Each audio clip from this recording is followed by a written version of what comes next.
एक बार बुद्ध अपने भिक्षु के साथ भिक्षाटन के लिए किसी गांव की तरफ जा रहे थे। तभी अचानक बुद्ध के पैरों में कांटा लग गया। कांटा इतना तीक्ष्ण था कि चुभते ही रक्त की धार निकलने लगी। बुद्ध के भिक्षु ने रक्त को रोकने के लिए एक कपड़ा फाड़ ढककर बुद्ध के पैर पर बांध दिया। इस घटना को कुछ लोग देख रहे थे जो कि बुद्ध से ईर्ष्या करते थे।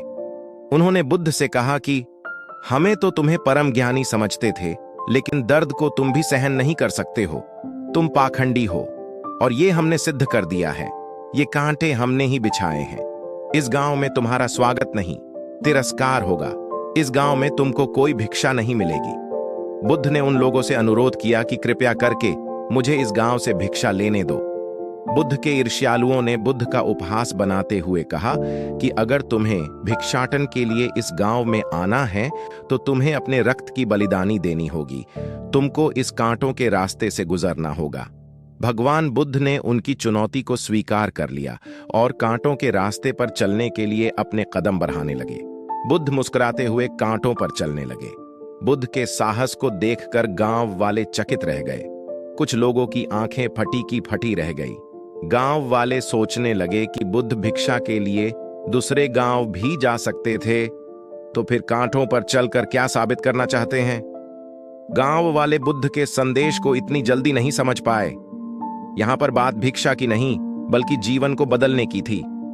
गांव वालों की भीड़ डाच में एक सुमित नाम का युवक था जो बुद्ध पर हो रहे अत्याचार को देखकर द्रवित हो गया।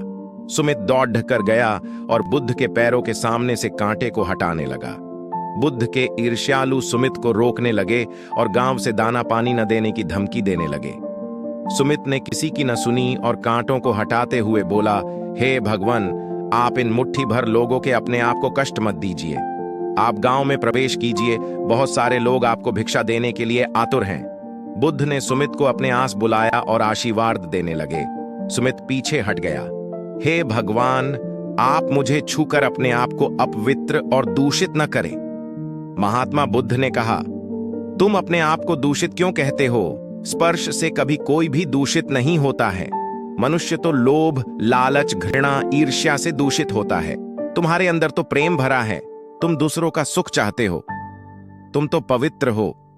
बुद्ध के बोल सुनकर कुछ लोग बोले, तुम तो अपने आप को बड्ढे ज्ञानी कहते हो। तुमको जाति का कोई ज्ञान ही नहीं है।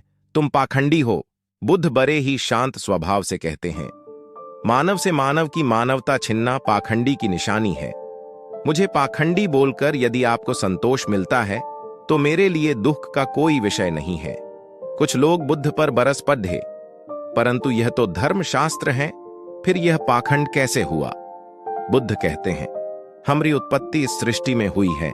नदियों का पानी सभी की समान रूप से प्यास बुझाता है। खुले जंगलों की हवा भी भेदभाव नहीं करती है। खुला आसमान हमारे पिता के समान हमारी परवरिश करता है। सृष्टिकर्ता ने भी कोई भेदभाव नहीं किया है। फिर हम इंसान कौन होते हैं भेदभाव करने वाले? मानव मानव में भेद करके अपने संबंधों को बिगाड़ डालता है।